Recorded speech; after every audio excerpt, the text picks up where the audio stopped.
ದೇವಾಲಯದ ವಾರ್ಷಿಕೋತ್ಸವದ ಅಂಗವಾಗಿ ಸಿದ್ಧತೆಯನ್ನು ಹಾಗೂ ನಮ್ಮ ತಾಯಿಯನ್ನು ಗೌರವಿಸಲು ನಾವು ನವದಿನಗಳ ನವೇನ ಪ್ರಾರ್ಥನೆಯನ್ನು ಈ ದಿನ ಧ್ವಜಾರೋಹಣದ ಮೂಲಕ ವಿದ್ಯುಕ್ತವಾಗಿ ಚಾಲನೆ ನೀಡಲು ನಮಗೋಸ್ಕರ ನಮ್ಮ ಧರ್ಮಕ್ಷೇತ್ರದ ನಲ್ಮೆಯ ಧರ್ಮಾಧ್ಯಕ್ಷರಾದ ಪರಮಪೂಜ್ಯ ಫ್ರಾನ್ಸಿಸ್ ಸೆರವರು ನಮ್ಮ ಮೇಲಿನ ಪ್ರೀತಿಯಿಂದಲೂ ಕಾಳಜಿಯಿಂದಲೂ ಅವರ ಬಿಡುವಿಲ್ಲದ ಸಮಯದಲ್ಲಿ ಈ ದಿನ ಆಗಮಿಸಿದ್ದಾರೆ.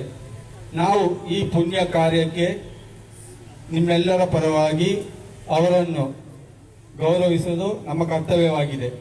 ಈ ನಮ್ಮ ಧರ್ಮಾಧ್ಯಕ್ಷರನ್ನು ನಮ್ಮ ಧರ್ಮಗುರುವಾದ ಫಾದರ್ ಸ್ಟೀವನ್ ಡೇಸರ್ ಅವರು ಪುಷ್ಪಗುಚ್ಛ ನೀಡುವ ಮೂಲಕ ಈ ಕಾರ್ಯಕ್ರಮಕ್ಕೆ ಸ್ವಾಗತವನ್ನು ಬಯಸುತ್ತೇನೆ.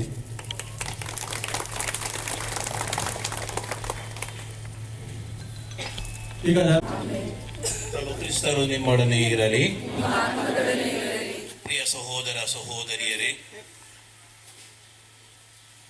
ವೇಲಾಂಗಣಿ ಮಾತೆಯ ಹಬ್ಬವನ್ನು ವಿಜೃಂಭಣೆಯಿಂದ ಆಚರಿಸುವುದಕ್ಕಾಗಿ ನಾವೆಲ್ಲರೂ ಈ ಧ್ವಜಸ್ತಂಭದಲ್ಲಿ ಸೇರಿ ನಿಂತಿದ್ದೇವೆ. ಈ 9 ದಿನಗಳ ಸಿದ್ಧತೆಯಲ್ಲಿ ನಾವೆಲ್ಲರೂ ಈ ಧ್ವಜವನ್ನು ವೀಕ್ಷಿಸಿ ಧ್ಯಾನಾಸಕ್ತರಾಗಿ ದೇವರನ್ನು ಮಹಿಮೆ ಪಡಿಸೋಣ. ಈ ಧ್ವಜದೊಂದಿಗೆ ನಮ್ಮ ಹೃದಯಗಳು ದೇವರ ಕಡೆಗೆ ಏರಲಿ ಎಂದು ಪ್ರಾರ್ಥಿಸೋಣ.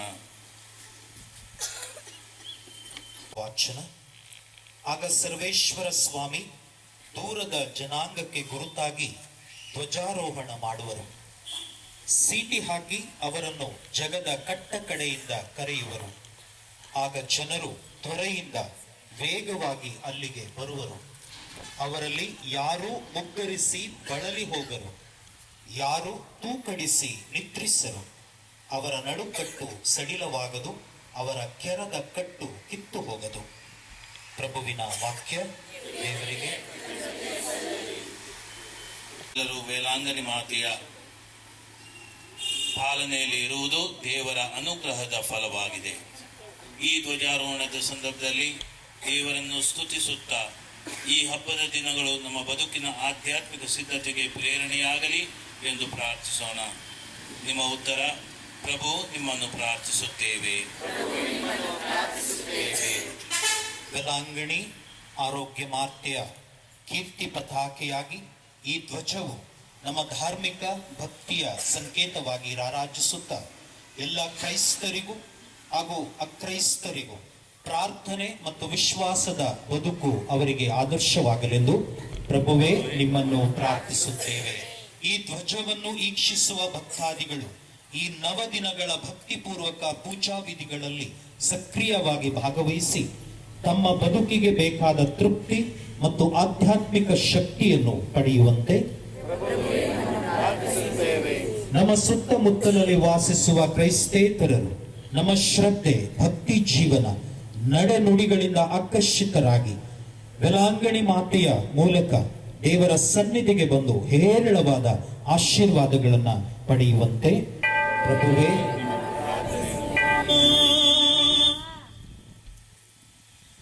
ಸರ್ವಶಕ್ತ ತಂದೆಯೇ, ವೇಲಾಂಗಣಿ ಆರೋಗ್ಯ ಮಾತೆಯ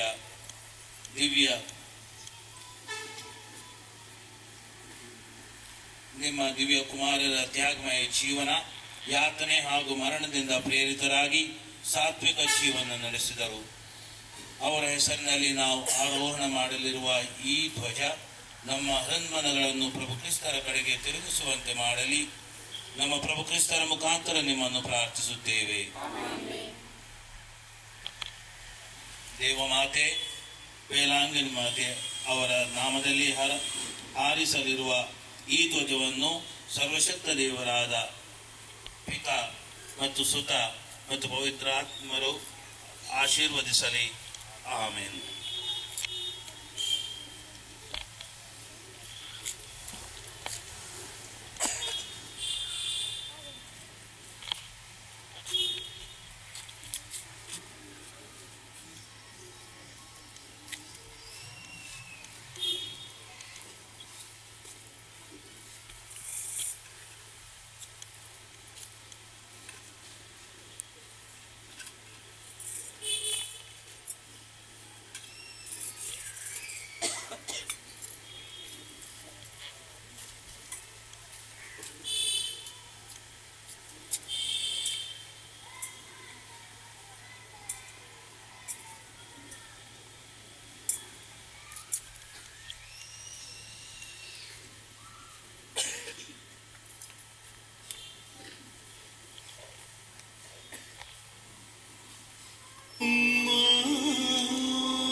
ನಮೋ ನಮೋ ತಾಯೇ ನಮ್ಮ ಆರೋಗ್ಯ ಮಾತೆ.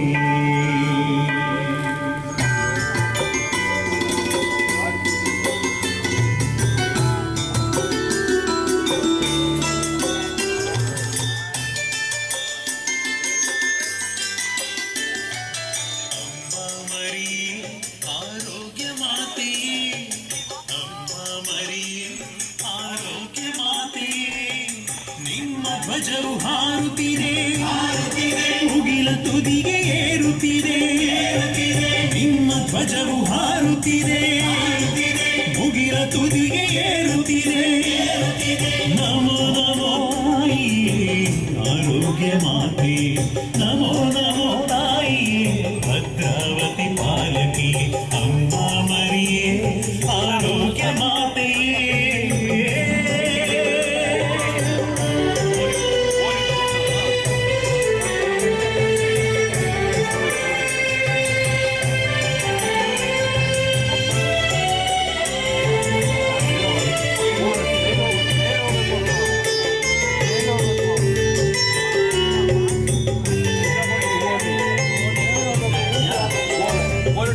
ಅರಳಿರುವ ಹಬ್ಬವು ನಮಗೆ ಉಲ್ಲಾಸವು, ಮನದ ಶುದ್ಧ ಮಾಡಲು ಬಂಗಾರದ ಸಮಯವು. ಬರಲಿರುವ ಹಬ್ಬವು ನಮಗೆ ನಮ್ಮ ಪ್ರಾರ್ಥನೆಗಳು ಆ ಪ್ರಭುವಿನಲ್ಲಿ ಲೀನವಾಗಲಿ ಎಂದು ಬೇಡುತ್ತಾ ಸಾಂಕೇತಿಕವಾಗಿ ಈಗ ಪಾರಿವಾಳಗಳನ್ನ ಹಾರಿಬಿಡುತ್ತೇವೆ. ಧರ್ಮಾಧ್ಯಕ್ಷರು ಈ ಪಾರಿವಾಳವನ್ನ ಹಾರಿಬಿಡುವುದರ ಮೂಲಕ ನಮ್ಮ ಪ್ರಾರ್ಥನೆಗಳು ಆ ಸರ್ವಶಕ್ತನ ಪಾದ ಸನ್ನಿಧಿಗೆ ಸೇರಲಿ ಎಂದು ಬೇಡುತ್ತಾ ಭಕ್ತಿಯಿಂದ ಈ ಒಂದು ಸಾಂಕೇತಿಕ ಕಾರ್ಯದಲ್ಲಿ ಭಾಗಿಯಾಗೋಣ.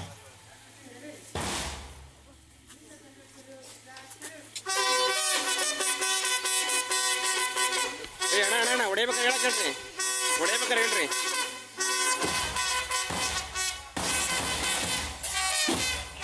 ಹೊಡಿತಾರ ಈಗ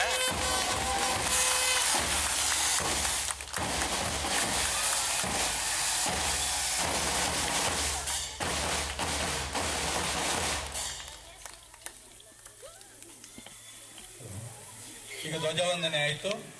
ಈಗ ನಾವೆಲ್ಲರೂ ಮಾತೆಯನ್ನು ಯಾವ ರೀತಿ ಈ ಧ್ವಜವನ್ನು ತಂದೆವೋ ಅದೇ ರೀತಿಯಲ್ಲಿ ಈಗ ಮುಂದೆ ಪೀಠ ಸೇವಕರು, ಅವರ ಹಿಂದೆ ಮಕ್ಕಳು ಹಾಗೂ ಬ್ಯಾಂಡ್ ಸೆಟ್ ಜೊತೆಗೆ ಹಿಂದೆ ಎಲ್ರಿಗಿಂತ ಹಿಂದೆ ಎಲ್ಲರೂ ಹೋಗ್ಬೇಕಾಗಿ ವಿನಂತಿ. ದೇವಾಲಯದಲ್ಲಿ ಸಾಕಷ್ಟು ಬೆಂಚ್ ಇದೆ, ಚೇರ್ ಇದೆ.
ವೇಲಾಂಗಣಿ ಮಾತೆಯ ವಾರ್ಷಿಕ ಹಬ್ಬವನ್ನು ಆಚರಿಸುವಂತಹ ಈ ಸಂದರ್ಭದಲ್ಲಿ ತಾಯಿಯ ಮಡಿಲಲ್ಲಿ ಬಂದು ಸೇರಿದ್ದೇವೆ.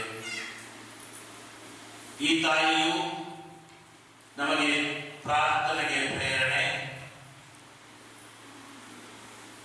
ಪ್ರಾರ್ಥನೆಯ ಪ್ರೇಷಿತೆ ಮಾತ್ರವಲ್ಲದೆ ನಮ್ಮ ದಿನನಿತ್ಯ ಅವಶ್ಯಕತೆಗಳನ್ನು ಪೂರೈಸುವಂತಹ ಆತ್ಮೀಯ ಪ್ರೀತಿಯ ತಾಯಿ. ಈಗ ತಾನೇ ಧ್ವಜಾಸ್ತಂಭದಲ್ಲಿ ನಿಂತು ಮಾಡಿದಂತಹ 2 ಕ್ರಿಯೆಗಳನ್ನು ನಾವು ಇಲ್ಲಿ ಜ್ಞಾಪಿಸಬೇಕಾಗಿದೆ. ಆ ಧ್ವಜವನ್ನ ನಾವು ಮೇಲಕ್ಕೆ ಏರಿಸಿದೆವು, ಅವಲೋಕನ ಮಾಡಿದೆವು. ಆ ಪಾರಿವಾಳಗಳನ್ನ ಬಿಟ್ಟೆವು, ಅವು ಆಕಾಶದೆಡೆಗೆ ಹಾರಿ ಹೋದವು. ಬಿಟ್ಟಂತಹ ಈ ಪಾರಿವಾಳಗಳು ಕೆಲವು ನಿಮಿಷಗಳಲ್ಲಿ ಸ್ವಲ್ಪ ಕತ್ತಲಾದಾಗ ಕೆಳಗೆ ಬರ್ತವೆ, ತಮ್ಮ ಗೂಡುಗಳನ್ನು ಸೇರ್ತವೆ. ಇವತ್ತು ಆರೋಹಣ ಮಾಡಿದಂತಹ ಈ ಧ್ವಜ ಹಬ್ಬದ ಕೊನೆಯಲ್ಲಿ, ಹಬ್ಬ ಮುಗಿದ ತಕ್ಷಣ ಅನಾರೋಹಣ ಮಾಡ್ತೇವೆ, ಕೆಳಗಿಳಿಸ್ತೇವೆ. ಆದರೆ ಆ ತಾಯಿ ಮೇಲಕ್ಕೆ ಹೋದಂತಹ ತಾಯಿ ಅವರು ಖಂಡಿತವಾಗಿಯೂ ಪುನಃ ಕೆಳಗೆ ಬರುವುದಿಲ್ಲ. ಬರುವುದಾದರೂ ದರ್ಶನ ಕೊಡುವುದಕ್ಕೆ ವಿನಾ ಗೂಡು ಸೇರುವುದಕ್ಕಲ್ಲ, ಮೂಲೆ ಸೇರುವುದಕ್ಕಲ್ಲ, ಮಣ್ಣಿಗೆ ಪುನಃ ಸೇರುವುದಕ್ಕಿಲ್ಲ. ಯಾಕೆಂದರೆ ಶರೀರಾತ್ಮದೊಡನೆ ಆಕೆಯು ಮೇಲಕ್ಕೆ ಹೋದಂತಹ ತಾಯಿ. ಅದರ ಸೂಚಕವಾಗಿ ಈ ಧ್ವಜವನ್ನ, ತಾಯಿಯ ಧ್ವಜವನ್ನ ಮೇಲಕ್ಕೆ ಏರಿಸಿದ್ದೇವೆ. ನಮಗೂ ಕೂಡ ಮೇಲಕ್ಕೆ ಏರುವುದಕ್ಕೆ ಆಹ್ವಾನವನ್ನ ನೀಡಲಾಗಿದೆ. ನಾವೆಲ್ಲರೂ ಕೂಡ ಇಲ್ಲಿಗೆ ಸೇರಿದವರಲ್ಲ, ಅಲ್ಲಿಗೆ ಸೇರಿದವರು, ಆ ತಾಯಿಯ ಮನೆಗೆ ಸೇರಿದವರು, ಪ್ರಭು ಇದ್ದಂತ ಕಡೆಗೆ ಸೇರಿದವರು, ತಂದೆಯ ಮನೆಗೆ ಸೇರಿದವರು. ಆದರೂ ಕೂಡ ಇಲ್ಲಿಯೇ ಶಾಶ್ವತ ಉಳಿಯುತ್ತೇವೆ ಎಂಬಂತಹ ಭಾವನೆಯಿಂದ ಕೆಲವೊಂದು ಸಾರಿ ನಮ್ಮ ಜೀವನವನ್ನು ನಡೆಸುತ್ತಿದ್ದರೆ ಈ ಸಂದರ್ಭದಲ್ಲಿ ನಮ್ಮ ಪಾಪವನ್ನು ಒಪ್ಪಿಕೊಂಡು ಕ್ಷಮೆಯನ್ನು ಯಾಚಿಸೋಣ. ಸರ್ವಶಕ್ತ ದೇವರಿಗೂ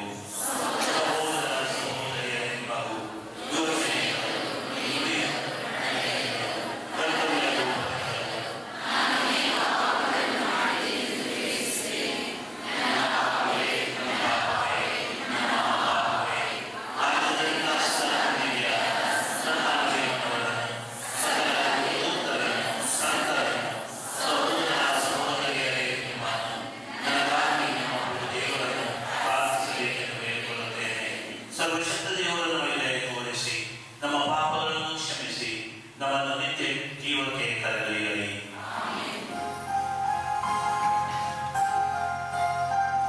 ಪ್ರಭು ನಿಮ್ಮ ಪುತ್ರರ ಜಯಂತಿಯು ನಮ್ಮ ರಕ್ಷಣೆಯ ಉಗಮವಾದಂತೆ ಅವರ ತಾಯಿಯ ಹಬ್ಬದಾಚರಣೆಯು ನಮಗೆ ಆಂತರಿಕ ಶಾಂತಿಯನ್ನು ತರಲಿ.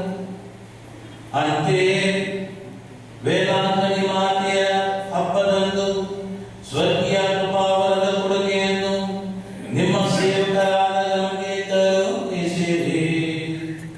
ನಿಮ್ಮದೇ ಪವಿತ್ರಾತ್ಮ ಐಕ್ಯದಲ್ಲಿ ದೇವರಾಗಿ ಯುಗ ಯುಗಾಂತರಕ್ಕೂ ಜೀವಿಸಿ ಆಳುವ ನಮ್ಮ ಪ್ರಭು ನಿಮ್ಮ ಪುತ್ರರು ಆಗಿರುವ ಯೇಸು ಕ್ರಿಸ್ತರ ಮುಖಾಂತರ ನಿಮ್ಮನ್ನು ಪ್ರಾರ್ಥಿಸುತ್ತೇವೆ.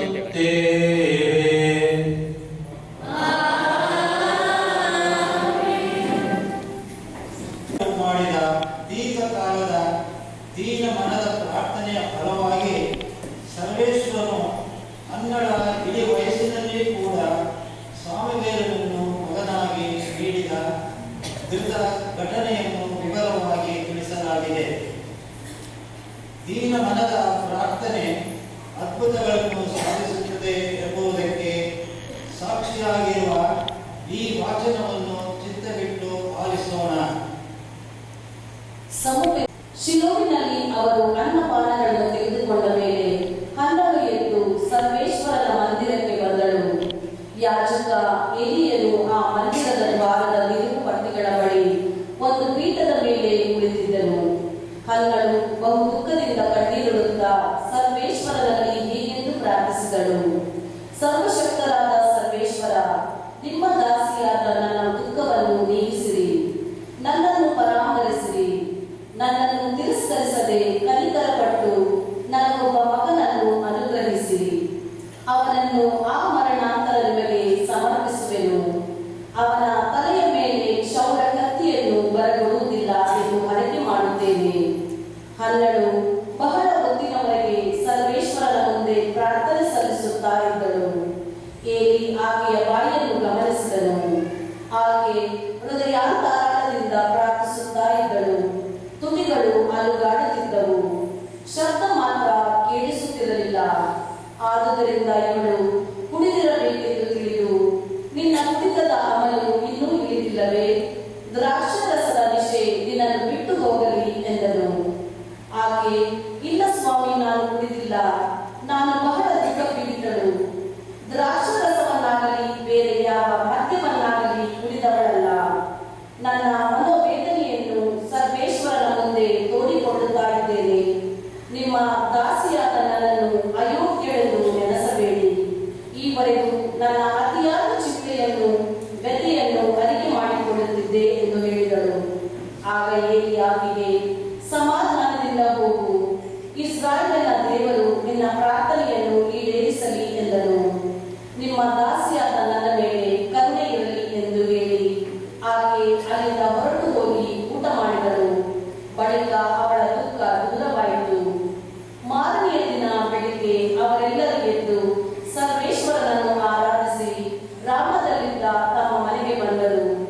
ಎಲ್ಕಾನನು ತನ್ನ ಹೆಂಡತಿಯಾದ ಅನ್ನಳನ್ನು ಕೂಡಲು ಆಕೆ ಸರ್ವೇಶ್ವರನ ಅನುಗ್ರಹದಿಂದ ಗರ್ಭಿಣಿಯಾದಳು. ದಿನ ತುಂಬಿದ ಮೇಲೆ ಒಬ್ಬ ಮಗನನ್ನು ಹೆತ್ತಳು. ನಾನು ಇವನನ್ನು ಸರ್ವೇಶ್ವರನಿಂದ ಬೇಡಿ ಪಡೆದೆ ಎಂದು ಹೇಳಿ ಆ ಮಗುವಿಗೆ ಸಮುವೇಲ ಎಂದು ಹೆಸರಿಟ್ಟಳು. ಪ್ರಭುವಿನ ವಾಕ್ಯ.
ಬರೆದ ಪವಿತ್ರ ಶುಭ ಸಂದೇಶದಿಂದ ವಾಚನ.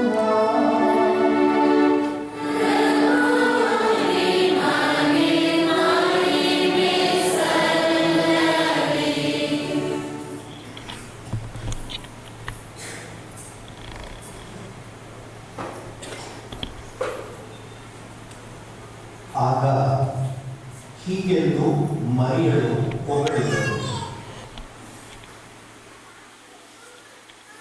ಎಲ್ಲ ಮನ ಆಡುತ್ತಿದೆ ಸರ್ವೇಶ್ವರನ ಸ್ತುತಿ, ಉಲ್ಲಾಸಿಸುತ್ತಿದೆ ಮುಕ್ತಿದಾತ ದೇವನಲ್ಲಿ. ತನ್ನ ದಾಸಿಯ ದೀನತೆಯನ್ನು ನೆನಪಿಗೆ ತಂದುಕೊಟ್ಟನಾಗ ಧನ್ಯಳೆಂದು ಹೊಗಳುವರೆನ್ನನು ಇಂದಿನಿಂದ ಸರ್ವ ಜನಾಂಗ. ಈಕೆನೆ ಮಾಡಿದ ನನಗೆ ಸರ್ವಶಕ್ತನು ಮಹತ್ಕಾರ್ಯ, ನಿಜಕ್ಕೂ ಆತನ ನಾಮಧೇಯ ಪರಮ ಪೂಜ್ಯ. ಆತನಲ್ಲಿ ಭಯಭಕ್ತಿಯುಳ್ಳವರಿಗೆ ಆತನ ಪ್ರೀತಿ ತಲತಲಾಂತರದವರೆಗೆ. ಗರ್ವ ಹೃದಯಗಳನ್ನಾತ ಚದುರಿಸಿರುವನು, ಪ್ರದರ್ಶಿಸಿರುವನು ತನ್ನ ಬಾಹುಬಲವನ್ನು. ಇಳಿಸಿಹನು ಗದ್ದುಗೆಯಿಂದ ಘನಾಧಿಪತಿಗಳನ್ನು, ಏರಿಸಿರುವನು ಉನ್ನತಿಗೆ ದೀನದಲಿತರನ್ನು. ತೃಪ್ತಿಪಡಿಸಿರುವನಾತ ಹಸಿದವರನ್ನು ಮೃಷ್ಟಾನ್ನದಿ, ಹೊರದೂಡಿರುವನು ಸಿರಿವಂತರನ್ನು ಬರಿಗೈದೆ. ನೆರವಾದನು ತನ್ನ ದಾಸ ಇಸ್ರಾಯೇಲನಿಗೆ ಪೂರ್ವಜರಿಗಿದ್ದ ವಾಗ್ದಾನದ ಮೇರೆಗೆ. ಮರೆಯಲಿಲ್ಲ ಆತ ಕರುಣೆ ತೋರಲು ಅಬ್ರಹಾಮನಿಗೆ, ಅವನ ಸಂತತಿಗೆ ಯುಗ ಯುಗಾಂತರದವರೆಗೆ. ಪ್ರಭು ಕ್ರಿಸ್ತರ ಶುಭ ಸಂದೇಶ.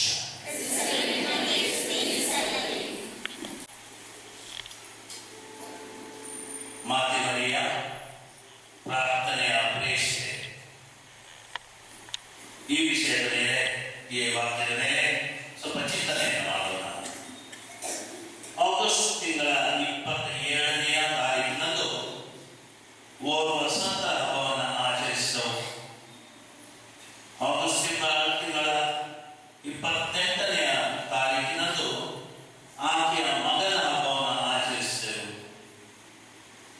ಅವರು ಯಾರು ಎಂಬುದಾಗಿ ನಿಮಗೆ ಗೊತ್ತಾಗಿರಬೇಕು. ಸಂತ ಮೋನಿಕಾ ಮತ್ತು ಆತನ ಮಗ ಅಗಸ್ಟಿನ್. ಸಂತ ಮೋನಿಕಾ ಪ್ರಾರ್ಥನೆಗೆ ಶಕ್ತಿ ಇದೆ, ವಿಶ್ವಾಸಗಳಿಂದ ಪ್ರಾರ್ಥನೆ ಫಲ ನೀಡುತ್ತದೆ ಎನ್ನುವುದಕ್ಕೆ ಸಾಕ್ಷಿ. ಆಕೆ ನನ್ನ ಕುಟುಂಬದ ಸದಸ್ಯರಿಂದ ನೋವನ್ನು ಅನುಭವಿಸಿದ್ದೇ ಜಾಸ್ತಿ. ಆಕೆಯ ಪತಿ ವಿಶ್ವಾಸದ್ರೋಹಿಯಾಗಿದ್ದನು. ಆಕೆಯ ಅತ್ತೆ ಆಕೆಯನ್ನು ಇಷ್ಟಪಡಲಿಲ್ಲ.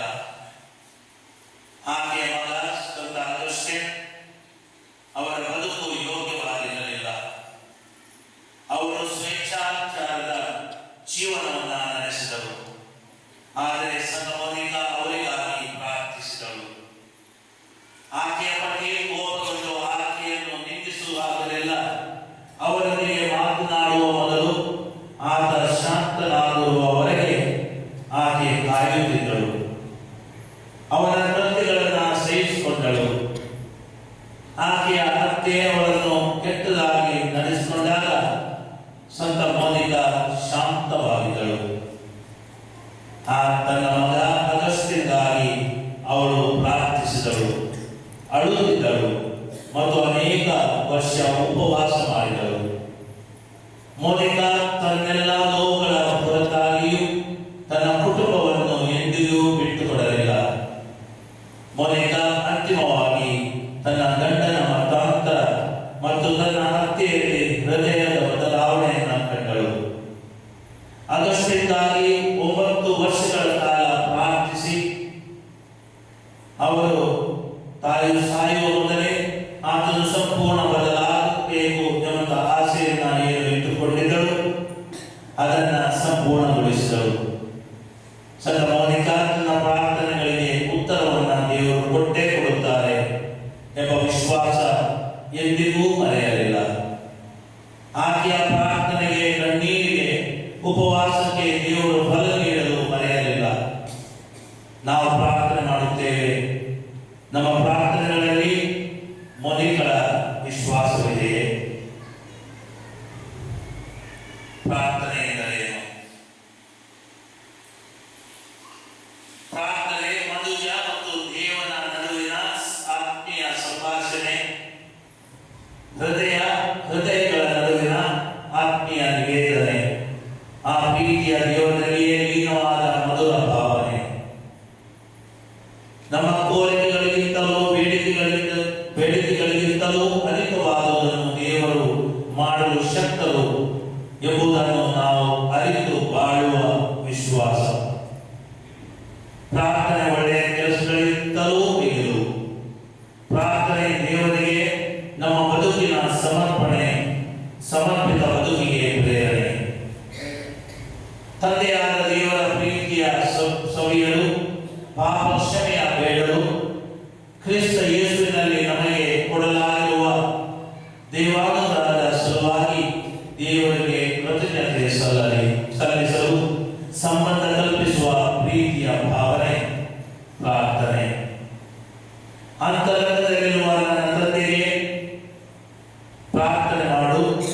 ಅಂತರಂಗದಲ್ಲಿ ನಡೆಯುವುದನ್ನು ನೋಡುವ ನಿನ್ನ ತಂದೆ ನಿನಗೆ ಪ್ರತಿಫಲವನ್ನು ಕೊಡುವರು. ನಾವು ಪ್ರಾರ್ಥನೆ ಮಾಡುವ ರೀತಿ ನಮಗೆ ಅರಿವಿದೆ. ಕೆಲವೊಂದು ಸಾರಿ ನಮ್ಮ ಪ್ರಾರ್ಥನೆಗಳು ಗಿಳಿ ಬಾಯಿಪಾಠಗಳಾಗ್ತವೆ. ಅದೊಂದು ಕುಟುಂಬದಲ್ಲಿ ತಾಯಿ, ಮಗ ಮತ್ತು ಸೊಸೆ ಮೂವರು ಜೊತೆಯಲ್ಲಿದ್ದರು. ಆ ಮನೆಯಲ್ಲಿ ಒಂದೇ ಒಂದು ಕೊರತೆ, ಅತ್ತೆ ಮತ್ತು ಸೊಸೆ ಇವರ ಸಂಬಂಧ ಎಂದೂ ಸರಿ ಇದ್ದಿಲ್ಲ. ಸಾಮಾನ್ಯ ನಮ್ಮ ಮನೆಗಳಲ್ಲೂ ಹಾಗೆ. ಬೆಳಿಗ್ಗೆ ಸೊಸೆ ಈ ವಯಸ್ಸಾದಂತಹ ತಾಯಿಗೆ ಕೆಟ್ಟ ಮಾತುಗಳಿಂದ ಬೈಯುವಂತಹದ್ದು. ನೀನು ದ್ರಾವೆ, ನೀನು ಮೂಕಿ, ನಿನ್ನ ಮುಖದೋಡು ಸುಟ್ಟು ಹೋಗಿದೆ, ನೀನು ಪಿಶಾಚಿ, ನೀನು ಸತ್ತು ಹೋಗ್ಬೇಕು, ನೀನು ನರಕಕ್ಕೆ ಹೋಗ್ಬೇಕು, ನೀನು ಬೆಂಕಿಯಲ್ಲಿ ಸುಡಬೇಕು. ಇದೇ ಮಾತುಗಳು. ಅವರ ಮನೆಯಲ್ಲಿ ಒಂದು ಗಿಳಿ ಇತ್ತು. ದಿನ ಬೆಳಿಗ್ಗೆ ಎದ್ದು ಇವರು ಹೇಳುವಂತಹ ಮಾತುಗಳನ್ನ ಕೇಳಿ ಕೇಳಿ ಕೇಳಿ ಗಿಳಿಯೂ ಕೂಡ ಅದೇ ಮಾತುಗಳನ್ನ ಕಲಿಸ್ಕೊಂಡಿತ್ತು. ಸೊಸೆ ಆದರೂ 9 ಗಂಟೆಗೆ ಆಫೀಸಿಗೆ ಹೋಗ್ಬಿಟ್ರೆ ನಂತರ ಸಂಜೆ ಬರುವ ತನಕ ಈ ಗಿಳಿ ಬಾಯ್ಪಾಠ ಮಾಡಿದ್ದು ಅದು ದಿನ ಹೇಳ್ತಾ ಇತ್ತು. ನೀನು ಗೂಬೆ, ದ್ರಾವೆ, ಸಾಯ್ಬೇಕು ನೀನು, ನರಕಕ್ಕೆ ಹೋಗ್ಬೇಕು ನೀನು, ಬೆಂಕಿಗೆ ಹೋಗ್ಬೇಕು ನೀನು. ಇದೇ ಮಾತುಗಳು ಕೇಳಿ ಕೇಳಿ ಸುಸ್ತಾಗಿ ಈ ತಾಯಿ ಒಂದು ದಿವಸ ತನ್ನ ಕೇಂದ್ರದ ಗುರುಗಳನ್ನ ಭೇಟಿ ಮಾಡಿ ತನ್ನ ಹೊರೆಯನ್ನ ಕೆಳಗಿಳಿಸಲು ಅವರಲ್ಲಿ ಹೇಳಿಕೊಂಡರು. ನೋಡಿ ಫಾದರ್, ನನ್ನ ಮನೆಯಲ್ಲಿ ಸೊಸೆ ಬೆಳಿಗ್ಗೆ ಮಾಡ್ತಾರೆ ಇದನ್ನ ಕೆಟ್ಟ ಕೆಟ್ಟ ಮಾತುಗಳು. ಅವಳು ಹೋದ ತಕ್ಷಣ ಗಿಳಿ ಹೊಂದಿದೆ, ಅದನ್ನೇ ಇಡೀ ದಿನ ಅದು ಕೂಡ ಕಲ್ತ್ಕೊಂಡಿದೆ ಅದೇ ಮಾತುಗಳನ್ನ. ನನಗಂತೂ ಜಿಗುಪ್ಸೆ, ಇನ್ನು ಸಹಾಯ ಬೇಕನ್ನಿಸುತ್ತೆ. ಏನ್ ಮಾಡ್ಬೇಕು ಎಂಬುದಾಗಿ ಸಲಹೆ ಕೇಳಿದಾಗ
ನಮ್ಮ ಪ್ರಾರ್ಥನೆಗಳು ಅದೇ ರೀತಿಯಾಗವೆ. ಬೆಳಿಗ್ಗೆ ಎದ್ದು ಮಧ್ಯಾಹ್ನ ಸಂಜೆಯ ಸಮಯದಲ್ಲಿ ಪಟಪಟನೆ ಆಗ್ತೇವೆ, ಪ್ರಾರ್ಥನೆಗಳನ್ನು ಹೇಳ್ತೇವೆ, ಯಾವುದಕ್ಕೂ ಅರ್ಥ ಇಲ್ಲ. ನಮ್ಮ ಪ್ರಾರ್ಥಿಸುವ ರೀತಿಯಲ್ಲಿ ಮಾತೆ ಮರಿಯ ಪ್ರಾರ್ಥಿಸಲಿಲ್ಲ ಎಂಬುದು ನಮಗೆ ಗೊತ್ತು. ಕೋರಿಕೆ ಬೇಡಿಕೆಯ ಪ್ರಾರ್ಥನೆ ಆಕೆಯದಾಗಿರಲಿಲ್ಲ. ಶುಭ ಸಂದೇಶದಲ್ಲಿ ಮಾತೆ ಮರಿಯ ಪ್ರಾರ್ಥನೆ ಮಾಡಿದ ನಿದರ್ಶನಗಳು ಇಲ್ಲ. ಆದರೆ ಆಕೆಯ ಬದುಕು ಪ್ರಾರ್ಥನೆಯ ಬದುಕಾಗಿತ್ತು ಎಂದು ನಿರೂಪಿಸುವುದರಲ್ಲಿ ಯಾವುದೇ ಸಂದೇಹ ನಮಗಿಲ್ಲ. ಮಾತೆ ಮರಿಯರ ಪ್ರಾರ್ಥನೆಯನ್ನು, ಆಕೆಯ ಪ್ರಾರ್ಥನಾ ಬದುಕನ್ನು ಅರಿಯುವ ಪ್ರಯತ್ನವನ್ನು ಮಾಡೋಣ.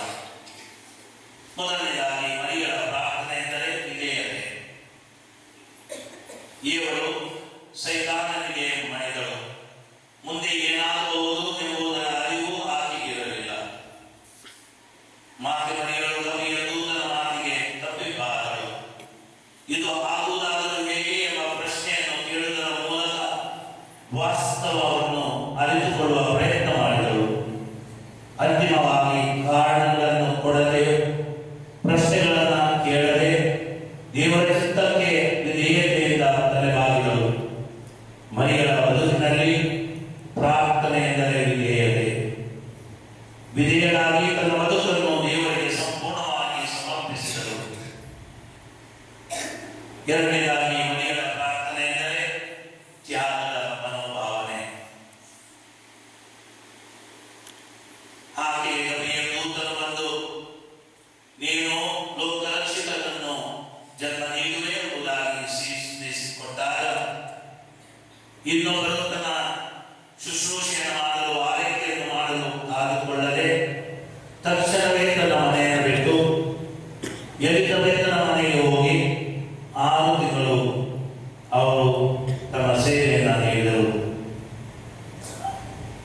ಸಕಲವರು ಹೀಗೆಂದು ಮರಿಯಳ ಬದುಕನ್ನು ವರ್ಣಿಸುತ್ತಾರೆ.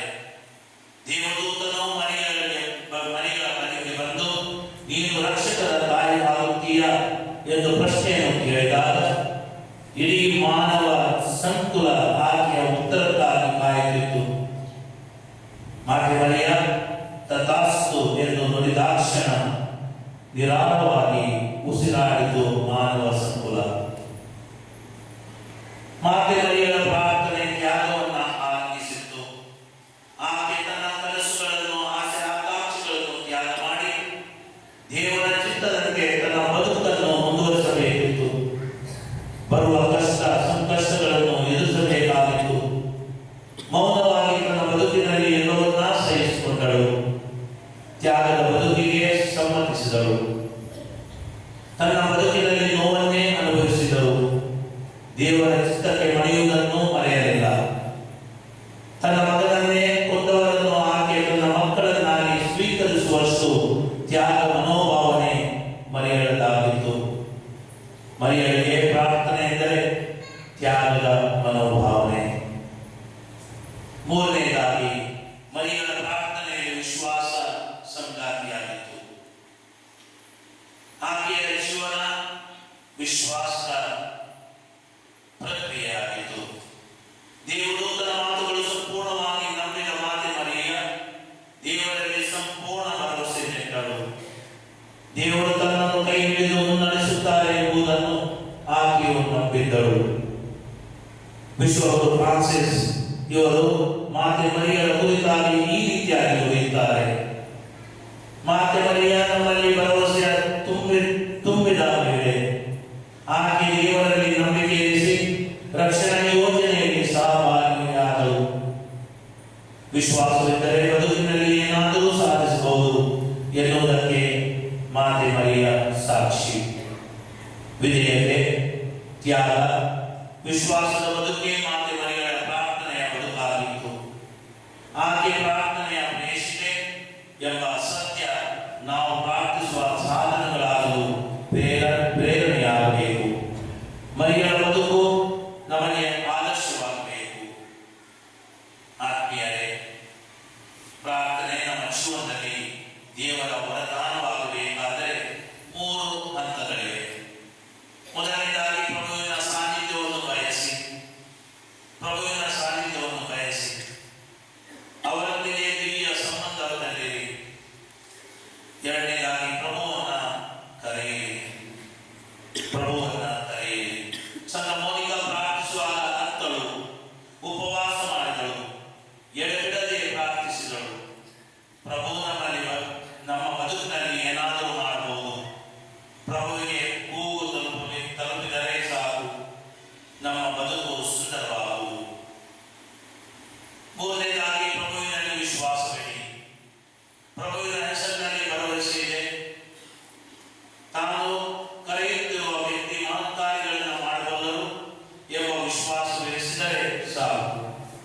ಎಲ್ಲವೂ ನಮಗೆ ಲಭಿಸುವುದು. ಪ್ರಸ್ತುತ ವಿಶ್ವಗುರು ಫ್ರಾನ್ಸಿಸ್ ಅವರು ನುಡಿದ ಹಾಗೆ ಪ್ರಾರ್ಥಿಸಲು ಕಲಿಸುವುದು ಮುಖ್ಯವಾಗಿ ತಂದೆ ತಾಯಿಗಳ ಕೆಲಸ ಎಂಬುದಾಗಿ ಅಮೋರೆಸ್ ಲೆಟಿಷಿಯಾ ಈ ಪತ್ರದಲ್ಲಿ ತಿಳಿಸುತ್ತಾರೆ.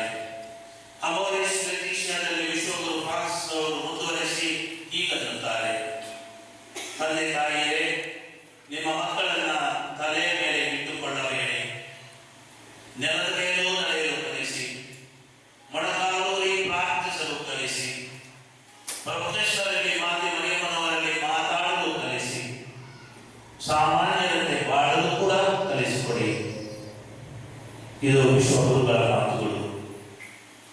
ಮಾತೆಯ ಹಬ್ಬಕ್ಕೆ ಸಿದ್ಧವಾಗುತ್ತಿರುವ ನಮಗೆ ಪ್ರಾರ್ಥನಾ ಬದುಕು ದೇವರ ವರದಾನವಾಗಲಿ ಎಂದು ಪ್ರಾರ್ಥಿಸೋಣ. ದೇವರ ಪ್ರೀತಿಯಲ್ಲಿದ್ದು ಪರರೊಂದಿಗೆ ಆತ್ಮೀಯ ಮಾಧ್ಯಮದಲ್ಲಿ ಒಂದಾಗೋಣ. ದೇವರು ನಮ್ಮೆಲ್ಲರನ್ನು ಆಶೀರ್ವದಿಸಲಿ. ದೇವರ ಹೆಸರು ನಾವು ನಿಂತುಕೊಳ್ಳೋಣ. ಪರಮತ್ವದ ಗೌರವವು ದೇವಭೂತ ಗಣಗಳ ಆನಂದವೂ ಆದ ಮೇರಿ ಮಾತೆಯು ಆಕೆಯ ಮೂಲಕ ಈಗ ನಮಗೆ ನಾವು ಮಾಡುವ ಪ್ರಾರ್ಥನೆಗಳನ್ನು ಆಲಿಸಿ ನಮ್ಮೆಲ್ಲರಿಗೆ ಬೇಕಾದ ವರದಾನಗಳನ್ನು ದೇವರಿಂದ ಪ್ರಾರ್ಥಿಸಿ ನಮ್ಮನ್ನು ಶಾಂತಿ ನೀತಿಯ ಪಥದಲ್ಲಿ ಮುನ್ನಡೆಸಲಿ ಎಂದು ನಮ್ಮ ಈ ಪ್ರಾರ್ಥನೆಗಳ ಮೂಲಕ ಕೇಳಿಕೊಳ್ಳೋಣ. ಒಳ್ಳೆಯ ಕುರಿಗಾರರಾಗಿರೋ ಯೇಸುವೆ, ನಿಮ್ಮ ಪ್ರೀತಿಯನ್ನು ಜನರಿಗೆ ಸಾರುತ್ತಿರುವ ನಮ್ಮ ವಿಶ್ವಗುರು ಪೋಪ್ ಫ್ರಾನ್ಸಿಸ್, ಧರ್ಮಾಧ್ಯಕ್ಷರುಗಳು, ಎಲ್ಲ ಗುರುಗಳು ಮತ್ತು ಧಾರ್ಮಿಕ ಸಹೋದರ ಸಹೋದರಿಯರಿಗಾಗಿ ಪ್ರಾರ್ಥಿಸುತ್ತೇವೆ. ಜನರ ನಿಸ್ವಾರ್ಥ ಸೇವೆಯಲ್ಲಿ ತೊಡಗಿರುವ ಇವರು ತಮ್ಮ ಕೆಲಸ ಕಾರ್ಯಗಳಲ್ಲಿ ನಿಮ್ಮನ್ನು ಪ್ರತಿಬಿಂಬಿಸಲಿ. ಧರ್ಮಸಭೆಯನ್ನು ನಿಮ್ಮ ಚಿತ್ತದಂತೆ ಮುನ್ನಡೆಸಲು ಬೇಕಾದ ನಿಮ್ಮ ಕೃಪಾವರಗಳನ್ನು ಇವರಿಗೆ ಅನುಗ್ರಹಿಸಿರೆಂದು ಪ್ರಾರ್ಥಿಸುತ್ತೇವೆ.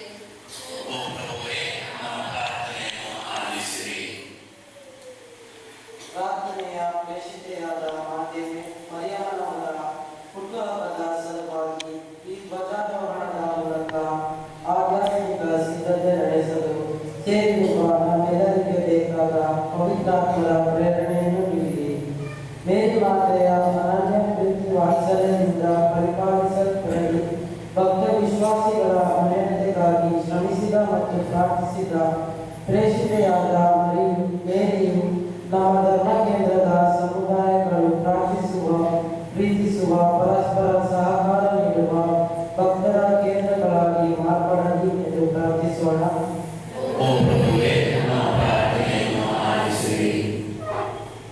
ಇತ್ತೀಚೆಗೆ ಪ್ರಕೃತಿ ವಿಕೋಪಕ್ಕೆ ಒಳಗಾಗಿ ಅನುಕಂಪದ ಜೀವನದಲ್ಲಿದ್ದರೂ ಸಹಾಯ ಸಿಗದೆ ಕಷ್ಟಪಡುತ್ತಿರುವ ಅನೇಕರಿಗಾಗಿ ಪ್ರಾರ್ಥಿಸೋಣ. ಇಂತಹ ಸಂಕಷ್ಟದ ಸಮಯದಲ್ಲಿ ಮೇರಿ ಮಾತೆಯ ಕರುಣೆ ಅವರಿಗೆ ದೇವರ ಪ್ರೀತಿಯ ಅನುಭವವನ್ನು ನೀಡುವಂತೆ ಮಾಡಲಿ.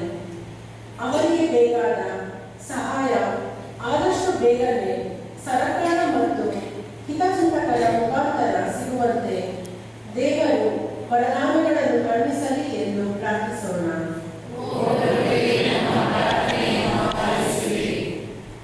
ಬಹಳ ದೂರದಿಂದ ಈ ಧ್ವಜಾರೋಹಣದ ಪ್ರಾರ್ಥನೆಯಲ್ಲಿ ಭಾಗವಹಿಸಿ ಆಶೀರ್ವಾದ ಪಡೆಯಲೆಂದು ಬಂದಿರುವ ಸರ್ವರಿಗಾಗಿ ಪ್ರಾರ್ಥಿಸುತ್ತೇವೆ. ವರಪ್ರಸಾದ ಪೂರ್ಣೆಯಾದ ಮೇರಿ ಮಾತೆಯ ಸದಾ ಕಾಲದ ಪ್ರಾರ್ಥನೆ, ಪ್ರೀತಿ ಮತ್ತು ಶಾಂತಿ ಇವರೆಲ್ಲರನ್ನು ರಕ್ಷಿಸಿ ಕಾಪಾಡಲಿ. ಅವರ ಮನದಾನದ ಪ್ರಾರ್ಥನೆಗಳನ್ನು ಮೇರಿ ಮಾತೆಯು ತಂದೆ ದೇವರಲ್ಲಿ ಪ್ರಾರ್ಥಿಸಿಕೊಳ್ಳಲಿ ಎಂದು ಪ್ರಾರ್ಥಿಸೋಣ.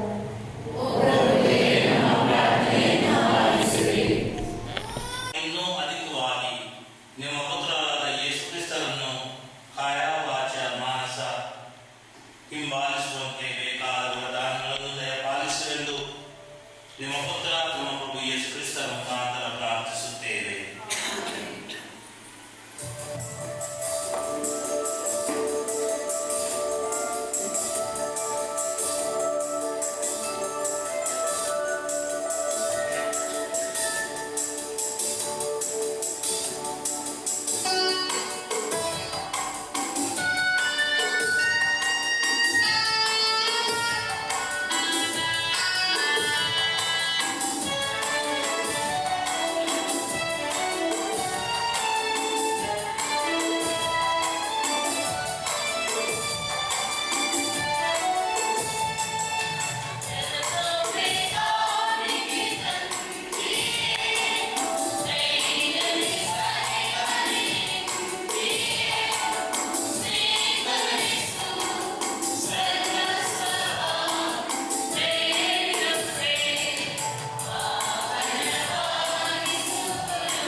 ನಮ್ಮ ಬಲಿಯರ್ಪಣೆಯು ನಿಮಗೆ ಅಂಗೀಕೃತವಾಗುವಂತೆ ಮಾಡಲಿ.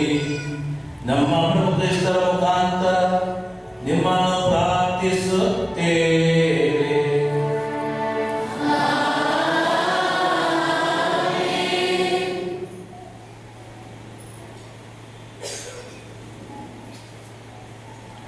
ನಿಮ್ಮೊಡನೆ ಇರಲಿ.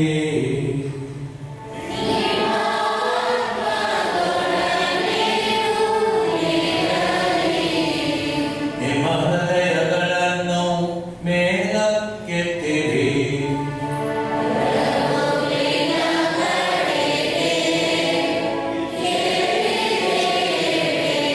ನಮ್ಮ ಪ್ರಭು ದೇವರಿಗೆ ಕೃತಜ್ಞತೆಯನ್ನು ಸಲ್ಲಿಸೋಣ.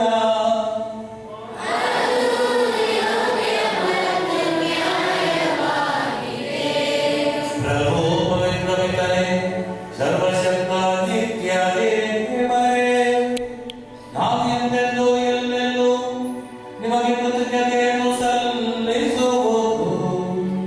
ಅಂತೆಯೇ ಸದಾ ಕನ್ಯೆಯಾದ ಪರಿಶುದ್ಧ ಕನ್ಯಾಮರಿ ಮನವರ ಜಯಂತಿಯಂದು ನಿಮ್ಮನ್ನು ಸ್ತುತಿಸಿ ಹರಸಿ ನಿಮ್ಮ ನಾಮವನ್ನು ಮಹಿಮೆಪಡಿಸುವುದು ನಿಜವಾಗಿ ಯೋಗ್ಯವೂ ನ್ಯಾಯವೂ ಆಗಿದೆ. ನಮ್ಮ ಕರ್ತವ್ಯವೂ ರಕ್ಷಣೆಯೂ ಆಗಿದೆ. ಏಕೆಂದರೆ ಮರಿಯಮ್ಮನವರು ಪವಿತ್ರಾತ್ಮರ ಶಕ್ತಿಯಿಂದ ನಿಮ್ಮ ಏಕೈಕ ಪುತ್ರರನ್ನು ಗರ್ಭಧರಿಸಿದರು ಮತ್ತು ತಮ್ಮ ಕನ್ಯತ್ವದ ಮಹಿಮೆಯನ್ನು ಕಳೆದುಕೊಳ್ಳದೆ ಅನಂತ ಬೆಳಕಾಗಿರುವ ನಮ್ಮ ಪ್ರಭು ಯೇಸು ಕ್ರಿಸ್ತರನ್ನು ಲೋಕಕ್ಕೆ ನೀಡಿದರು. ಅವರ ಮುಖಾಂತರ ದೂತರು ನಿಮ್ಮ ಮಹಿಮೆಯನ್ನು ಸ್ತುತಿಸುತ್ತಾರೆ, ಪ್ರಭುತ್ವ ದೂತರು ಆರಾಧಿಸುತ್ತಾರೆ, ಶಕ್ತ ದೂತರು ನಿಮ್ಮ ಸನ್ನಿಧಿಯಲ್ಲಿ ನಡೆದುತ್ತಾರೆ. ಸ್ವರ್ಗವು ಸ್ವರ್ಗೀಯ ಸದ್ಗುಣಗಣಗಳು ಉದಿತ ಸೆರಫಿಮ್ ಗಣಗಳು ಸಂತಸದಿಂದ ಒಂದುಗೂಡಿ ನಿಮ್ಮನ್ನು ಪೂಜಿಸುತ್ತವೆ. ನಮ್ಮ ಸ್ವರಗಳನ್ನು ಅವರ ಸ್ವರಗಳೊಂದಿಗೆ ಸೇರಿಸಿರಿ ಎಂದು ಪ್ರಾರ್ಥಿಸುತ್ತಾ ದೀನ ಸ್ತುತಿಯಿಂದ ಘೋಷಿಸುತ್ತೇವೆ.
ಪ್ರಭು, ನೀವು ನಿಜವಾಗಿಯೂ ಪರಿಶುದ್ಧರು, ಸರ್ವ ಪರಿಶುದ್ಧತೆಯ ಬುಗ್ಗೆಯೂ ನೀವೇ.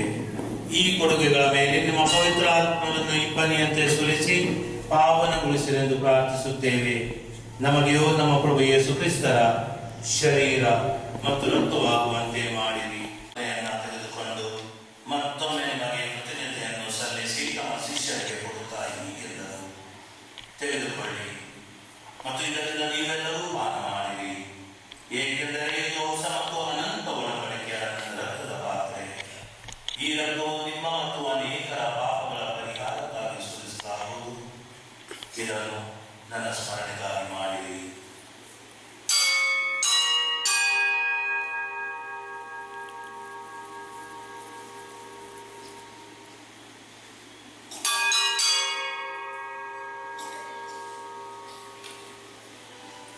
ವಿಶ್ವಾಸದ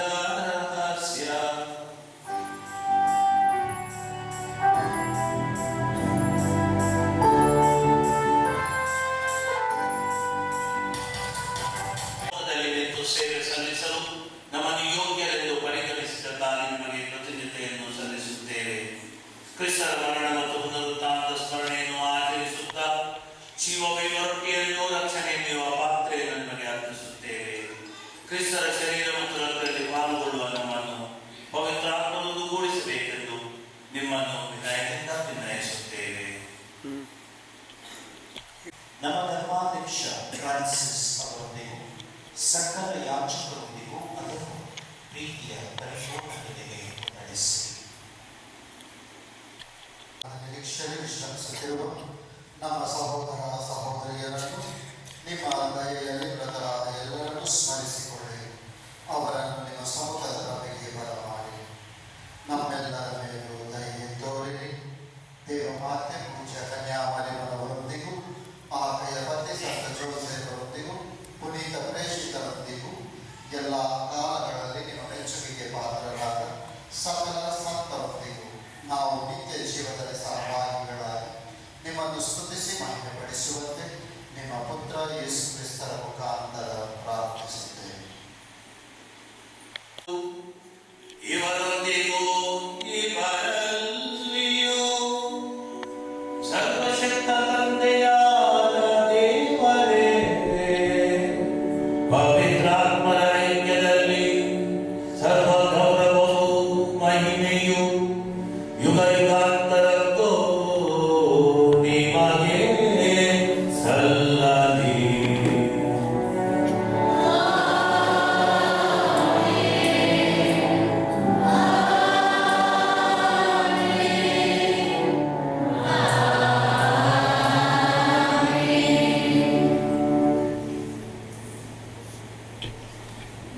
ನಾವು ಹಾಡುವುದೇನೆಂದರೆ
ಪ್ರಭು ಸಕಲ ಕೇಡುಗಳಿಂದ ನಮ್ಮನ್ನು ರಕ್ಷಿಸಿರೆಂದು ಪ್ರಾರ್ಥಿಸುತ್ತೇವೆ.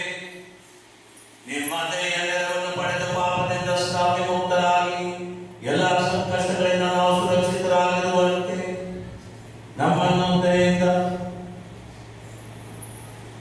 ನಮ್ಮ ಜೀವಮಾನದಲ್ಲಿ ಶಾಂತಿಯನ್ನು ದಯೆಯಿಂದ ಕರುಣಿಸಿ ನಾವು ಸ್ವರ್ಗಾನಂದವನ್ನು ನಮ್ಮ ರಕ್ಷಕ ಯೇಸು ಕ್ರಿಸ್ತರ ಆಗಮನವನ್ನು ನಿರೀಕ್ಷಿಸುತ್ತಿದ್ದೇವೆ.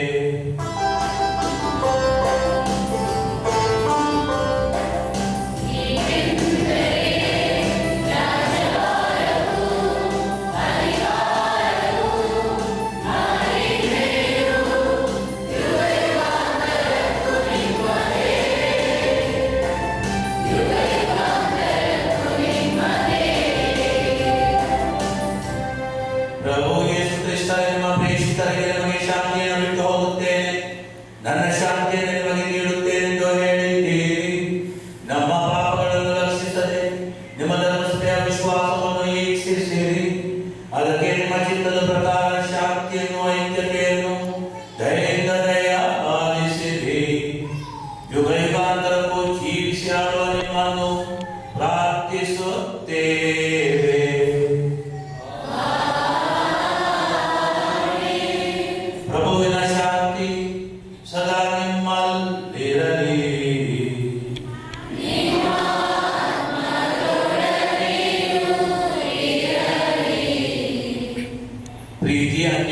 ಸಂಕೇತವಾಗಿ ಪರಸ್ಪರ ಶಾಂತಿಯನ್ನು ಕೋರೋಣ.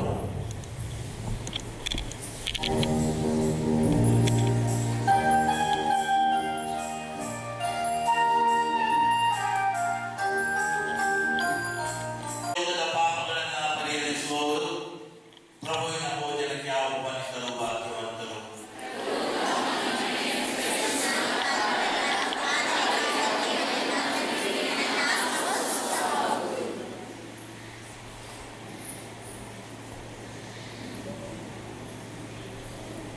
ಸ್ವೀಕರಿಸುವ ಪರಮ ಪ್ರೀತಿ. 6 ಮಂದಿ ಗುರುಗಳು ಪರಮಸಾರವನ್ನು ವಿತರಿಸಲಿರುವರು. ಕಥೋಲಿಕ ಕ್ರೈಸ್ತರು ಪೂರ್ಣ ಬಲಿಪೂಜೆಗೆ ಭಾಗವಹಿಸಿದವರು ಮಾತ್ರ ಮುಂದೆಯವರು ಪ್ರಭುವನ್ನು ಸ್ವೀಕರಿಸುವುದು.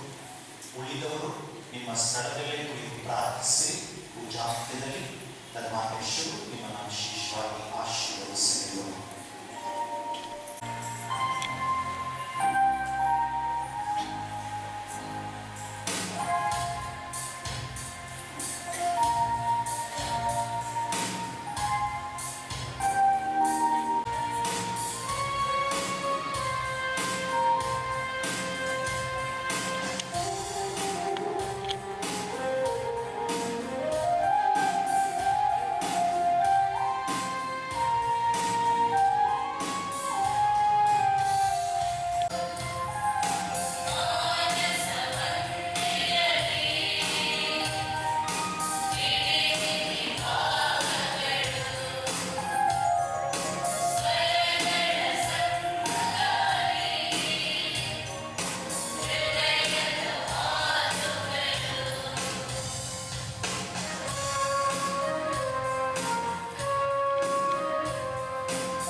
ಇಂದು ಹಾಸ್ಯಾನಂದದಿಂದ ನಿಮ್ಮನ್ನು ಸ್ತುತಿಸಲಿ. ನಮ್ಮ ಪ್ರಭು ಕ್ರಿಸ್ತರ ಮುಖಾಂತರ ನಿಮ್ಮನ್ನು ಪ್ರಾರ್ಥಿಸುತ್ತೇವೆ.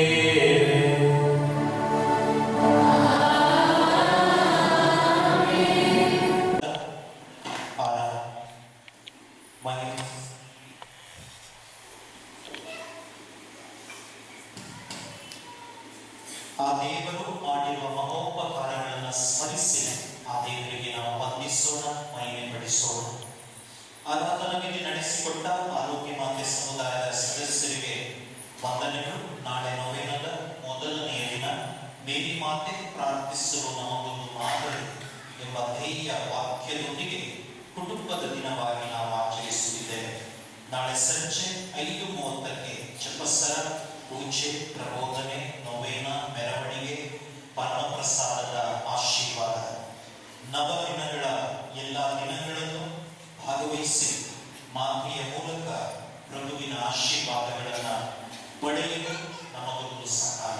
ಹೀಗಿರುವಾಗ ಹೆಚ್ಚಿನ ಸಂಖ್ಯೆಯಲ್ಲಿ ಪ್ರತಿನಿತ್ಯವೂ ಈ ನವದಿನಗಳ ನೊವೇನದಲ್ಲಿ ನಮ್ಮ 106 ಕೋರಿಕೆಗಳನ್ನು ಹೊತ್ತು ಮಾತೆಯ ಮೂಲಕ ಪ್ರಭುವಿಗೆ ಸಮರ್ಪಿಸಿ ಪ್ರಭುವಿನ ಅನುಗ್ರಹಗಳಿಗೆ ನಾವು ಪಾತ್ರರಾಗಲು ಮರೆಯದಿರೋಣ.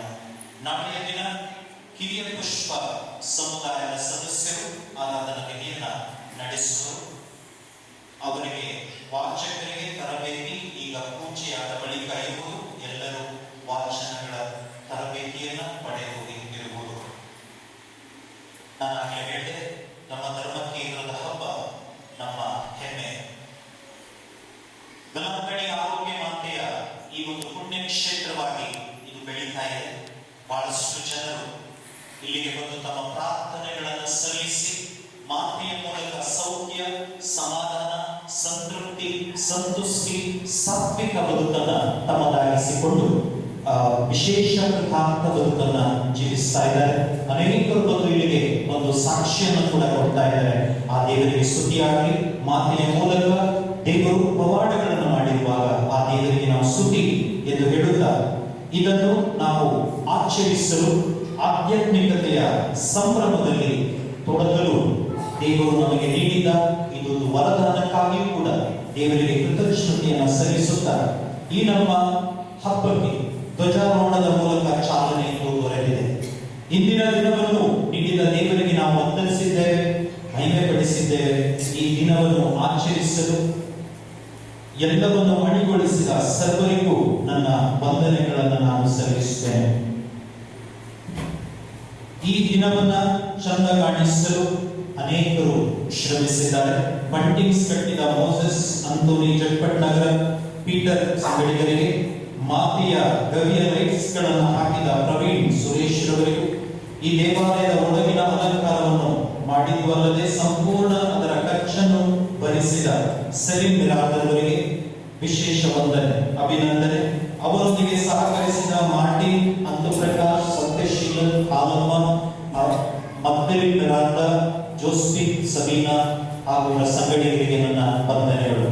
ಹಬ್ಬಕ್ಕೆ 20,000 ಪೂಜಾ ರೊಟ್ಟಿಯನ್ನು ನೀಡಿದ ಇಪ್ರೆಸ್ಸಿನ ಡಿಸೋಜ ಹಾಗೂ ಮೆರವಣಿಗೆಗೆ ಮೇಣದ ಬತ್ತಿಯ ಕವರ್ಸ್ ಗಳನ್ನು ನೀಡಿದ ಏಂಜಲ್ ಮರಿಯಾ ಅವರಿಗೂ ಹಾಗೂ ಪೀಠ ಸೇವಕರ 10 ಜೊತೆ ಬಟ್ಟೆಗಳನ್ನ ನೀಡಿದ SCB ಅಸೋಸಿಯೇಟ್ಸ್ ಅವರಿಗೂ ನನ್ನ ವಂದನೆಗಳು. ಇಂದು ಈ ನಮ್ಮ ದಿವ್ಯ ಬಲಿ ಪೂಜೆಯ ನೇರ ಪ್ರಸಾರ ನಡೀತಾ ಇದೆ. ಇದರ ಒಂದು ಸಹಾಯವನ್ನು ನಮಗೆ ಮಾಡುತ್ತಾ ಇರುವವರು ಕೃಷ್ಣಾಚಾರ್ ಮತ್ತು ಅವರ ತಂಡ, ಅವರಿಗೂ ಕೂಡ ನಾನು ವಂದನೆಗಳನ್ನು ಸಲ್ಲಿಸುತ್ತೇನೆ. ಹೂಗಳನ್ನು ನೀಡಿದ ಮೋಂಟು ವೈಲೆಟ್ ಡಿಸೋಜ, ಪೀಠಾಲಂಕಾರ ಮಾಡಿದ ಸಿಸ್ಟರ್ ಸುಪೀರಿಯರ್ ಮತ್ತು ನಮ್ಮ ಎಲ್ಲ ಸಿಸ್ಟರ್ಸ್ ಅವರಿಗೂ, ದೇವಾಲಯದ ಒಳಗೆ ಧೂಳನ್ನು ಕೊಡಲಿಲ್ಲ ಯುವಜನರಿಗೂ, ಹೊರಗಡೆ ಶುಚಿಗೊಳಿಸಿದ ವಿನ್ಸೆಂಟ್ ಪಾಲ್ ಸಭೆಯ ಸದಸ್ಯರಿಗೂ, ವಿಶೇಷವಾಗಿ ರಾಬರ್ಟ್ ಫರ್ನಾಂಡಿಸ್ ರವರಿಗೂ, ಸುಂದರವಾಗಿ ಹಾಡಿದ ಗಾಯನವೃಂದದವರಿಗೂ, ಪೀಠ ಸೇವಕರಿಗೂ, ಪತ್ರಿಕಾ ಮಿತ್ರರಿಗೂ, ದೇವಾಲಯಕ್ಕೆ ಮೇಣದ ಬತ್ತಿಗಳನ್ನು ಸಿದ್ಧಪಡಿಸಿ ಕೊಡುಗೆಯಾಗಿ ನೀಡಿದ ಸಹಾಯ ಕುಮಾರಿಯವರಿಗೂ, ವಾಚಕರಿಗೆ ಮೇಲ್ವಸ್ತ್ರ ನೀಡಿದ ಐರಿನ್ ಪೀಟರ್ ಮತ್ತು ಕುಟುಂಬದವರಿಗೂ, ಬ್ಯಾಂಡ್ ಸೆಟ್ಟಿನ ಸೈಡ್ ಡ್ರಮ್ಗಳು 2 ಹೊಸದು ನಮಗೆ ಸಿಕ್ಕಿದೆ, ಅದನ್ನು ನೀಡಿದ ಅಶೋಕ್ ಮತ್ತು ಐರೋನ್ ಆರುಷ್ ಅವರಿಗೂ, ಇಂದು ಸಿಹಿಯನ್ನ ನೀಡಲಿರುವ ವಿನಿಫ್ರೆಡ್ ಅಲೆಕ್ಸ್ ಮತ್ತು ಕುಟುಂಬದವರಿಗೂ ನನ್ನ ವಂದನೆಗಳನ್ನು ನಾನು ಸಲ್ಲಿಸುತ್ತೇನೆ. ಹಬ್ಬದ ದೇಣಿಗೆಯನ್ನು ನೀಡಿದ ರವಿಲೀನಾ 4,000, ಅನ್ನಮೇರಿ ರವಿ 3,000, ಜಯಮೇರಿ ಶಿವಮೊಗ್ಗ 1,500, ವಿಜಯಮಾತೆ ಸಮುದಾಯ 3,200, ಕಿರಿಯ ಪುಷ್ಪ ಸಮುದಾಯ 4,600, George Sushila 1,200, Pauline Shanthakumar 5,000, Joy Sanjay 1,100, Arogya Mary 500, ನಿರ್ಮಲ ಮಾತೆ ಸಮುದಾಯ 4,400, Das Catherine 4,000, Sheela Vincent 2,000, Anil Reshma D'Souza 3,000, Vimala Rajan 5,000. Antony Swamy 1,100. Vincy D'Souza Bengaluru 2,000. Margaret Kiran ಮತ್ತು ರೀಮಾ 1,500. ವಿಕ್ಟರ್ ಶಾ 2,100. ಆರೋಗ್ಯ ಮಾತೆ ಸಮುದಾಯದವರು 4,000. ಮಂಗಳವೇರಿ ನ್ಯೂ ಟೌನ್ 1,100. ಅರುಣ್ ರೇಷ್ಮಾ ಮತ್ತು ಕುಟುಂಬ 5,000. ಇವರಿಗೆ ನನ್ನ ವಂದನೆಗಳು. ಹಾಗೂ ಇಂದಿನ ಎಲ್ಲ ಸಿದ್ಧತೆ ನೀವು ನೋಡಿದಿರಿ, ಅಚ್ಚುಕಟ್ಟಾಗಿ ನೆರವೇರಿದೆ. ಧ್ವಜಾರೋಹಣದ ಸಂಪೂರ್ಣ ಖರ್ಚನ್ನ ಭರಿಸಿ ಅದನ್ನ ಅಂದಗಾಣಿಸಿದ ಪ್ರೇಮ್ ಅಲೆಕ್ಸ್ ಅವರ ಕುಟುಂಬ, ವಿನಿಫ್ರೆಡ್ ಮತ್ತು ವಿನಿಫ್ರೆಡ್ ಅಲೆಕ್ಸ್ ಕುಟುಂಬಕ್ಕೆ ನಮ್ಮ ಧರ್ಮ ಕೇಂದ್ರದಲ್ಲಿ ಸಂಪೂರ್ಣ ಖರ್ಚನ್ನ ಭರಿಸುವ ವಿರಳ. ಆದರೂ ಕೂಡ ಆಗಾಗ ಒಮ್ಮೊಮ್ಮೆ ಒಬ್ಬೊಬ್ಬರು ಮುಂದೆ ಬಂದು ಅದನ್ನ ನಿಭಾಯಿಸ್ತಾ ಇರುವಂತದ್ದು ಸಂತೋಷದ ಒಂದು ಸಂದರ್ಭ. ಪ್ರತಿ ವರ್ಷದಂತೆ ಈ ವರ್ಷವೂ ಕೂಡ ಈ ಕಾರ್ಯವನ್ನು ಅವರು ನೆರವೇರಿಸಿದ್ದಾರೆ. ಅವರಿಗೆ ನಮ್ಮ ಧರ್ಮಾಧ್ಯಕ್ಷರ ಪರವಾಗಿ, ನನ್ನ ಹಾಗೂ ನಿಮ್ಮೆಲ್ಲರ ಪರವಾಗಿ ಅಭಿಮಾನದ ಅಭಿನಂದನೆಗಳು. ಹಾಗೂ ಅವರಿಗೆ ನಮ್ಮ ಒಂದು ಗೌರವದ ಸಂಕೇತವಾಗಿ ಈ ಗೌರವದ ಮೇಣದ ಬತ್ತಿಯನ್ನ ಧರ್ಮಾಧ್ಯಕ್ಷರು ಅವರಿಗೆ ನೀಡಬೇಕಾಗಿ ನಾನು ಕೇಳಿಕೊಳ್ತೇನೆ. ವಿನಿಫ್ರೆಡ್ ಅಲೆಕ್ಸ್ ಕುಟುಂಬದವರು ಮುಂದೆ ಬಂದು ಈ ಗೌರವ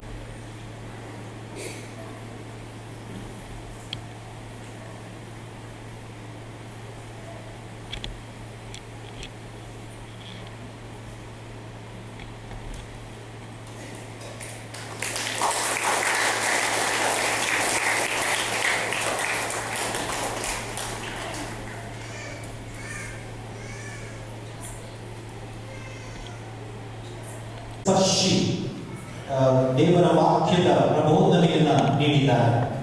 ನಮ್ಮ ಧರ್ಮಾಧ್ಯಕ್ಷರು ಯಾವಾಗಲೂ ನಮ್ಮ ಹಿತಚಿಂತಕರು, ನಮ್ಮ ಏಳಿಗೆಯನ್ನ ಬಯಸುವ ಒಬ್ಬ ಸದ್ಗುರು. ನಾನು ಕೇಳಿಕೊಂಡಾಗ ಕೆಲಸದ ಒತ್ತಡವಿದ್ರು ಅವರು ಇಲ್ಲಿಗೆ ಆಗಮಿಸಿದ್ದು ಮಾತ್ರವಲ್ಲ, ಅವರು ನಮ್ಮ ಮೇಲಿನ ಪ್ರೀತಿಯನ್ನ ಇಂದು ವಿಶೇಷವಾಗಿ ತೋರಿಸಿದ್ದಾರೆ. ನಮ್ಮ ಧರ್ಮಾಧ್ಯಕ್ಷರು ನಮ್ಮ ಹೆಮ್ಮೆ. ಯಾವಾಗಲೂ ಅವರು ನಮ್ಮ ಕುರಿಗಾಗಿ ಕೂಡ ಅವರ ಗುರುತರ ಹೊಣೆಯನ್ನ, ಜವಾಬ್ದಾರಿಯನ್ನ ನಿಭಾಯಿಸುವ ಶಕ್ತಿಯನ್ನ ದೇವರವರಿಗೆ ಯಥೇಚ್ಛವಾಗಿ ನೀಡಲಿ ಎಂದು ನಾವು ಈ ನವದಿನಗಳ ಸಂದರ್ಭದಲ್ಲೂ ಪ್ರತಿನಿತ್ಯ ಪರಮ ಪ್ರಸಾದದ ಆಶೀರ್ವಚನದ ಸಂದರ್ಭದಲ್ಲೂ ನಾವು ಅವರಿಗಾಗಿ ಪ್ರಾರ್ಥಿಸಲಿದ್ದೇವೆ. ನಿಮ್ಮ ಪ್ರಾರ್ಥನೆಯ ಭರವಸೆಯನ್ನ ನಮ್ಮ ಧರ್ಮಾಧ್ಯಕ್ಷರಿಗೆ ನಾವು ನೀಡಲೇಬೇಕು. ನಾವೆಲ್ಲರೂ ಕೂಡ ನಮ್ಮ ಧರ್ಮಾಧ್ಯಕ್ಷರಿಗಾಗಿ ಪ್ರಾರ್ಥಿಸಬೇಕು. ನಮ್ಮ ಧರ್ಮ ಕ್ಷೇತ್ರಕ್ಕಾಗಿ, ಗುರುಗಳಿಗಾಗಿ ಹಾಗೂ ಭಕ್ತ ಜನತೆಗಾಗಿ ನಾವು ವಿಶೇಷವಾಗಿ ಪ್ರಾರ್ಥಿಸಬೇಕು. ಅದರ ಚುಕ್ಕಾಣಿಯನ್ನು ಹಿಡಿದಿರುವ ನಮ್ಮ ಧರ್ಮಾಧ್ಯಕ್ಷರಿಗೆ ಒಳ್ಳೆಯ ಆರೋಗ್ಯ, ಮಾನಸಿಕ ನೆಮ್ಮದಿ, ಶಾಂತಿ, ಸಮಾಧಾನ ದೊರಕುವಂತೆ ನಾವು ಪ್ರಾರ್ಥಿಸಬೇಕು.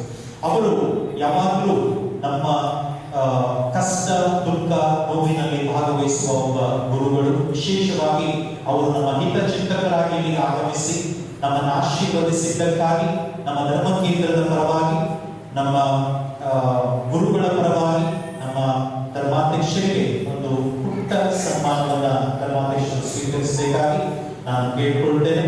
ಸಿಸ್ಟರ್ ಸುಪೀರಿಯರ್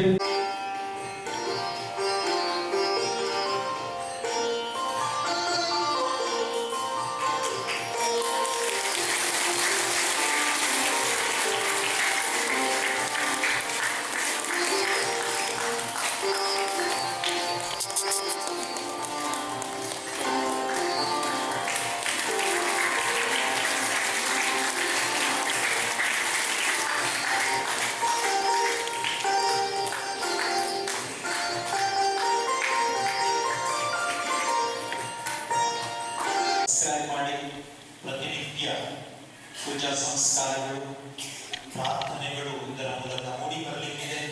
ಸಂಸ್ಕಾರ ಮಾಡಿದರೆ ಒಳಿತು ಮತ್ತು ದೇವರ ಆಶೀರ್ವಾದಗಳನ್ನು ಪ್ರಾರ್ಥನೆಯ ಮೂಲಕ ನಾವು ಪಡೆಯುವುದು ನಮ್ಮ ಒಳಿತಾಗಲಿದೆ.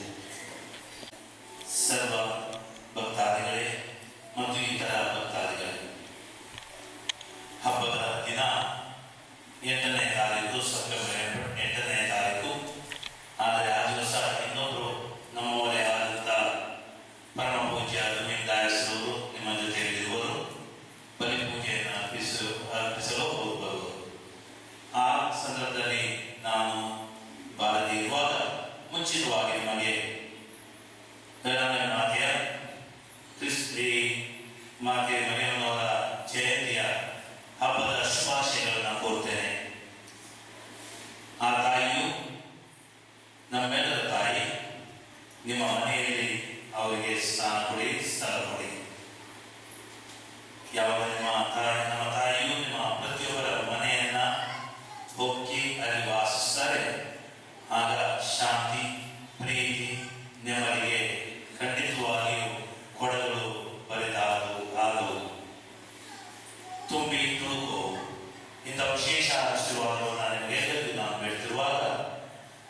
ನನ್ನನ್ನು ಇವತ್ತು ಕರೆದು ಈ ಒಂದು ಶುಭ ಕಾರ್ಯದಲ್ಲಿ ನನಗೆ ಪಾಲ್ಗೊಳ್ಳಲು ಅವಕಾಶ ಮಾಡಿಕೊಟ್ಟಂತ, ಈ ಸಂದರ್ಭದಲ್ಲಿ ನನ್ನನ್ನು ಸನ್ಮಾನಿಸಿದಂತ, ನನ್ನ ಬಗ್ಗೆ ಒಳ್ಳೆಯದೇ ಮಾತುಗಳನ್ನು ಹೇಳಿದಂತ ನಮ್ಮ ಧರ್ಮ ಗುರುಗಳಿಗೆ, ಶ್ರೀಮತಿ ದೇಸಾಯಿ ಅವರಿಗೆ ನಾನು ಅಂತರಾಳದಿಂದ ನನ್ನ ವಂದನೆಗಳನ್ನು ಸಲ್ಲಿಸುತ್ತೇನೆ. ಅದೇ ರೀತಿ ಪಾಲನಾ ಪರಿಷತ್ತಿನ ಎಲ್ಲ ಸದಸ್ಯರಿಗೆ, ಆರ್ಥಿಕ ಸಮಿತಿಯ ಸದಸ್ಯರಿಗೆ ಮತ್ತು ತಮಗೆಲ್ಲರಿಗೂ ಕೂಡ ವಂದನೆಗಳನ್ನು ಸಲ್ಲಿಸುವಾಗ ಸುಂದರವಾಗಿ ಹಾಡಿದಂತಹ ಗಾಯನ ಮಂಡಳಿ ಇವರಿಗೆ ನನ್ನ ಪರವಾಗಿ ಅಭಿನಂದನೆಗಳನ್ನು ಸಲ್ಲಿಸುತ್ತೇನೆ. ನಮ್ಮ ಪೀಠ ಸೇವಕರು ಸುಂದರವಾಗಿ ಈ ಸೇವಾ ಕಾರ್ಯದಲ್ಲಿ ಭಾಗಿಯಾಗಿದ್ದಾರೆ. ಅವರಿಗೂ ಅದೇ ತಾಳಿಯು ಹೇರಳವಾಗಿ ಆಶೀರ್ವದಿಸಲಿ ಎಂಬುದು ನನ್ನ ಪ್ರಾರ್ಥನೆಯಾಗಿದೆ. ನಮ್ಮ ಸಿಸ್ಟರ್ಸ್ ಅವರು ಈ ಧರ್ಮ ಕೇಂದ್ರಕ್ಕೆ ಒಂದು ವಿಶೇಷವಾದಂತಹ ಕೊಡುಗೆ, ಧರ್ಮ ಕೇಂದ್ರಕ್ಕೆ ಮಾತ್ರವಲ್ಲ, ಇಡೀ ಧರ್ಮ ಕ್ಷೇತ್ರಕ್ಕೆ ಹಲವಾರು ಸಾರಿ ನಾನು ಇದರ ಬಗ್ಗೆ ಉಲ್ಲೇಖವನ್ನು ಮಾಡಿದ್ದೇನೆ. ನಮ್ಮ ಧರ್ಮ ಕ್ಷೇತ್ರಕ್ಕೆ ಯಾವತ್ತೂ ಕೂಡ ಸಹಾಯವನ್ನು ನೀಡುತ್ತಿರುವಂತಹ ಧರ್ಮ ಭಗಿನಿಯರು ಇವರು. ಚಾರ್ಲ್ಸ್ ಬ್ರಹ್ಮಿಯ ಸಿಸ್ಟರ್ಸ್ ಅವರು 3 ಸಮುದಾಯಗಳಲ್ಲಿ ನಮ್ಮ ಜೊತೆಯಲ್ಲಿದ್ದಾರೆ. ನಮ್ಮ ಧರ್ಮ ಕ್ಷೇತ್ರದಲ್ಲಿ ಶ್ರಮವನ್ನು, ತಮ್ಮ ಸೇವೆಯನ್ನು ನೀಡ್ತಾ ಇದ್ದಾರೆ. ಆದರೆ ಈ ಒಂದು ನಿರ್ಮಲ